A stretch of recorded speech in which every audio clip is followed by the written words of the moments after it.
بسم اللہ الرحمن الرحیم نحمدہ ونصلی ونسلم علی رسولہ الکریم۔ میں اور آپ اگر تاریخ کا اور قرآن مجید کا مطالعہ کریں تو قرآن مجید اس بات سے بھرا پڑا ہوا ہے اور جا بجا ہر پارے ہر صورت میں کہیں نہ کہیں یہ ارشاد اللہ تعالیٰ کا ہے کہ تم یاد کرو، دیکھو پچھلی قوموں پر ان پر کیسے عذاب اللہ نے بھیجے تھے، کیا نافرمانیاں انہوں نے کریں تو اس کا ہم نے کیا رد عمل دیا۔ قوم لوط، قوم ثمود، قوم عاد، قوم ابراہیم، سب کے اوپر بڑے بڑے عذاب اللہ جل جلالہ نے بھیجے۔ نبی صلی اللہ علیہ وسلم کی آمد کے بعد اس قسم کے بڑے عذاب جس سے پوری قومیں تباہ ہو جائیں، جس طرح حضرت نوح علیہ السلام کی قوم سمندر میں غرق ہو گئی، پانی میں غرق ہو گئی، اس قسم کے عذاب آپ صلی اللہ علیہ وسلم کی دعاؤں کے بعد اس امت سے محفوظ ہو گئے۔ لیکن تباہیاں، جنگیں، کیا جنگ عظیم اول، کیا جنگ عظیم دوم، اور کیا کچھ تباہیاں اس کے بعد بھی نہیں ہوئی ہیں، سب بھری پڑی ہوئی ہیں۔ تاریخ کی کتابیں آپ اٹھائیں تو ہم کو جا بجا اس جگہ پر ایسے موقع پر یہ باتیں سننے کو اور یہ باتیں دیکھنے کو ملتی ہیں۔ لیکن کرونا وائرس کی جو یہ وبا ہے، اس میں کوئی شک نہیں ہے کہ اس وبا نے پوری دنیا کا احاطہ کیا ہے۔ کیا مشرق، کیا مغرب، کیا شمال، کیا جنوب،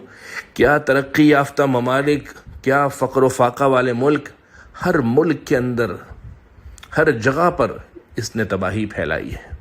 انسانی زندگیوں کو تو چھوڑیے، پوری دنیا کی معیشت کے اوپر اس وبا کے کیا اثرات مرتب ہو رہے ہیں، اس حقیقت کا ہر شخص کو ادراک ہے، ہر شخص کو اس کا اندازہ ہے۔ لیکن اب کیا جائے کہ یہ وبا ہم اس کو اپنے دل، دماغ میں، شعور میں اتنا حاوی کر لیں کہ جس مجلس میں بیٹھے وہاں کورونا، سوشل میڈیا پہ کورونا، خبریں سنیں وہاں کورونا، مجالس میں بیٹھے وہاں کورونا۔ دراصل یاد رکھیے کہ انسان کی زبان پر یہ الفاظ بعد میں آتے ہیں، یہ باتیں انسان کے دل، دماغ اور شعور میں پہلے سے موجود ہوتی ہیں۔ جب ہم میں سے کوئی شخص یہ باتیں سنتا ہے تو یہ باتیں دماغ پہ اور دل پہ پیوست ہوتی ہیں اور وہ آگے جا کر ان کو زبان سے نقل کرتا ہے۔ کورونا سے یہ ہو گیا، کورونا سے وہ ہو گیا اور اتنا فرق پڑ گیا۔ اس میں کوئی شک نہیں ہے کہ انسانیت کی تباہی کے اندر اس کا بہت بڑا ہاتھ ہے، معیشت کی تباہی کے اندر اس کا بہت بڑا ہاتھ ہے۔ لیکن ایک مسلمان کے لیے یہ وبائیں اللہ کے ہاں اجر و ثواب کے بڑھنے کا ذریعہ بھی ہو سکتی ہیں۔ لیکن اگر مسلمان ہی اس سے اتنا گھبرا جائے، مسلمان ہی اس سے اتنا خوف زدہ ہو جائے کہ دوسری کسی چیز سے نہ ہو، تو قرآن مجید ایسے موقع کے اوپر بار بار کہتا ہے لَأَنْتُمْ أَشَدُّ رَهْبَةً فِي صُدُورِهِم مِّنَ اللَّهِ۔ یہ آیتیں نازل تو ان الگ مقامات پر ہوئی ہیں، لیکن سمجھانے کے لیے آپ کو عرض کر رہا ہوں کہ اللہ کی یہ چاہت ہے، میرے اور آپ کے رب کی خواہش ہے کہ ہمارے دلوں میں، ہماری زندگیوں میں اللہ کا خوف رہے، اللہ کا ڈر رہے۔ اللہ کے خوف اور اس کے ڈر کے علاوہ کوئی وبا مجھے فطری طور پر تو ڈرا دے، لیکن میں ہر وقت اپنی زبان سے اس کی وباؤں کے پھیلنے کے تذکرے شروع کر دوں، اس کا مطلب میرے دل میں خوف خدا کی کمی ہے۔ ایک اور جگہ پر اللہ فرماتے فَلَا تَخَافُوهُمْ وَخَافُونِ۔ ارشاد نبی کو ہے لیکن سنانا پوری امت کو ہے کہ اپنے دشمنوں سے مت ڈریے، چاہے وہ دشمن آپ کے دکھنے والے ہیں، چاہے وہ دشمن آپ کی وباؤں کی شکل میں بطور سازش آپ پر مسلط کیے گئے، چاہے وہ وبائیں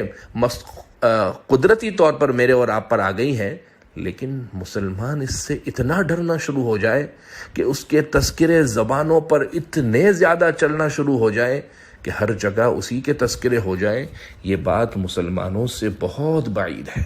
یہ بات مسلمانوں کی سمجھ سے انتہائی بالا تر ہے۔ ہونا تو یہ چاہیے کہ صرف ہم پہلے تو اس کو اللہ کا عذاب مانیں۔ یہ ضروری نہیں ہے کہ اللہ کا عذاب مجھ پر اور آپ پر اسی صورت میں آئے کہ خدا نہ خواستہ زمین کھلے اور میں اور آپ دھنس جائیں، آسمان سے ہم پر پتھر برسائے جائیں، ایک طوفان اور آندھی آئے اور ہمیں اٹھا کر پھینک دے۔ کوئی فرشتہ اس پوری قوم کو اٹھائے آسمان پر لے جائے اور الٹا کر کے پٹخ دے؟ یہ صرف یہی عذاب نہیں ہے، ہر وہ چیز جو مسلمان کو پریشان کر دے وہ اللہ کا عذاب ہے۔ ہر چیز، ہر مسلمان کو جو چیز پریشان کر رہی وہ اللہ کا عذاب ہے۔ تو یہ تو اللہ کا کتنا بڑا عذاب ہے کہ لوگوں کی زندگیاں خطرے میں، معیشت خطرے میں، لوگوں کے گھر بار خطرے میں، لوگوں کی زندگیاں داخلی خارجی ملک کی سطح پر، ملک کی باہر کی سطح پر، ہر جگہ پر اس نے جہاں تباہی پھیلائی ہے۔ اب اس کے تذکرے میں اور آپ مل کر اتنے عام کر دیں کہ کیا بچے، کیا بڑے، کیا بوڑھا، کیا جوان، کیا عالم، کیا جاہل، کیا امیر، کیا غریب، ہر شخص کے منہ پر ایک ہی بات، میرے بھائی اب اس کے تذکرے بند ہونے چاہیے۔ آپ بالکل احتیاطی تدابیر اختیار کریں۔ آپ صلی اللہ علیہ وسلم نے خود کہا ہے کہ اونٹ کو باندھ دو اور پھر اللہ پر بھروسہ کرو، گھر پر تالا لگاؤ اور پھر اللہ پر بھروسہ رکھو، یعنی اسباب کی اہمیت بتائی ہے، لیکن اسباب اختیار کرنے کے بعد اب ان کے تذکرے میرے اور آپ کے منہ سے بند ہونے چاہیے۔ اور اصولی طور پر اگر یہ عذاب ہم اللہ کا، تو ہر مسلمان اس کو مان رہا ہے، تو اس کے عذاب آنے کے بعد تو ہمارا اللہ کی طرف رجوع بڑھنا چاہیے تھا، ہمارا گناہوں پر معافی مانگنا، ہماری گناہوں پر ندامت کے اثرات زیادہ ظاہر ہونے چاہیے تھے۔ لیکن کیا کریں، رمضان کے بعد آپ فجر کی نماز کا اس وقت ہونے والا ہے، آپ اپنی مساجد میں جائیں اور دیکھیں فجر کی نماز میں نمازی کہاں ہے۔ اگر عذاب مان رہے ہیں، اس کو مان رہے ہیں کہ یہ چیزیں غلط ہیں، تو ہونا تو یہ چاہیے کہ مساجد بھر جائیں، لوگ وہاں پر گریا اور آہو زاری کرنے لگے، لیکن ہو مستقل یہ رہا ہے کہ مسجد خالی ہے، ویران پڑی ہوئی ہے، مدارس خالی ہیں، ویران پڑے ہوئے ہیں۔ تو جہاں ہم جب اس کو عذاب مانے تو کم سے کم ہمارا رجوع اللہ کی طرف تو بڑھے۔ رجوع اللہ کی طرف بڑھ نہیں رہا، پھر ظلم بالائے ظلم،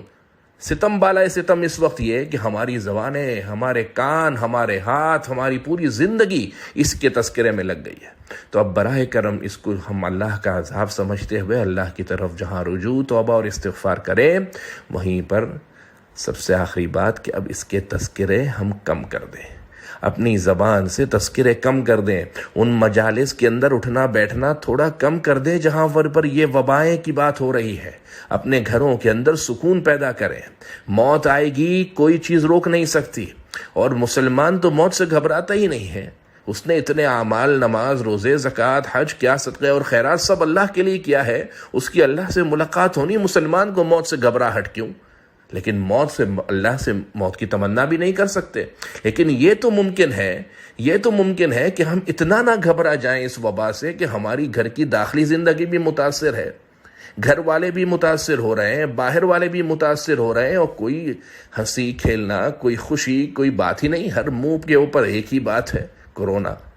اب اس کے تذکرے میں اور آپ اپنی زندگیوں میں، چاہے وہ ہماری نجی زندگیاں ہیں، چاہے وہ ہماری گھر کی باہر کی زندگیاں ہیں، دوستوں کی زندگیاں ہیں، مساجد کے اندر ہماری باتیں ہیں، کاروبار میں باتیں ہیں، ملازمت میں ہم جا رہے ہیں، اب اس کے تذکرے اگر بند نہیں کر سکتے تو کم سے کم کر دیں۔ ہماری زبان اگر اس کے تذکرے زیادہ کرے گی، اس کا اثر دل پر پڑے گا، اور زبان اس کا اثر بعد میں بولے گی، لیکن دل پر جب اثر اور نقش پڑ جائے گا تو اس کو ہٹانا آسان نہیں رہے گا۔ اس کے تذکرے بند کر کے ایسی مجلسیں جہاں پر یہ بات ہو رہی ہو، وہاں پر یہ تذکرہ بند کروا کر اللہ کی طرف رجوع کی دعوت دیں کہ کیوں نہ ہم اس وبا کے ذریعے اللہ کی طرف رجوع کرنے والے بنے، اور اس وباؤں کے تذکرے اب بالکل ہم ختم کر دیں اور اللہ پر بھروسہ رکھیں، احتیاطی تدابیر اختیار کریں، جو گورنمنٹ کے SOPs ہیں، دوسری چیزیں، ان سب کو فالو کریں، لیکن خوف نہ کھائیں، ڈرے نہیں۔ مسلمان فطری طور پر تو ڈر جاتا ہے، انبیاء، قرآن میں آیا ہے کہ انبیاء بھی بعض اوقات کسی چیز کو دیکھ کر خوف کھا گئے، لیکن خوف کو اپنی زندگیوں پر اتنا طاری کر لینا کہ ہماری زبان سے اس کے تذکرے اور چرچے بلند ہونے لگ جائیں، یہ مسلمان کے شایان نشان نہیں ہے۔ اللہ تعالیٰ مجھے اور آپ کو عمل کی توفیق نصیب فرمائے۔ بسم اللہ الرحمن الرحیم۔